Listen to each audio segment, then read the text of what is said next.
The M14 and M1A are fairly complicated designs with a large number of steel parts rubbing against each other during normal operation.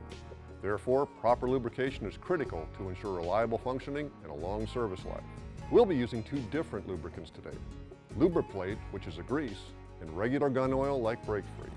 I like to start at the rear and work my way forward, applying the grease first and the oil last. The receiver gets the lion's share of the grease on these rifles because that's where most of the friction between parts can be found.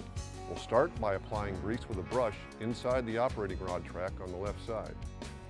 A swab works great for removing excess if you get too much in there. Then we can apply some to the inside of the receiver. There's a large area in the rear where the bolt rubs along the top. This area needs a thin layer of grease to prevent wear and tear. Remember to apply only a thin layer of grease wherever it's needed, as any excess is going to get flung off in all directions as the gun cycles, and you could wind up wearing some of it. Next, the bolt lug contact points in the locking recesses at the front and rear left of the action should receive a light film as well. The op rod also needs the same treatment. Coat the inside of the roller recess and brush a little on the retaining lug. Then we can set it aside for the time being. Moving on to the bolt, we have a nifty little tool that makes greasing the roller a snap.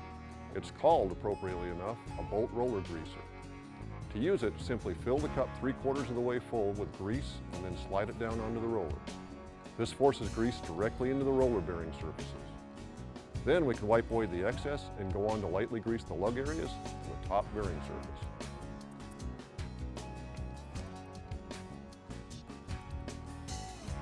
Now that we have the bolt properly greased, we can turn to the trigger group. The areas that get greased here are the hammer hooks and the trigger sear. Once we've completed greasing the trigger, we can break out the oil and apply some to the trigger and hammer pins and the hammer spring assembly.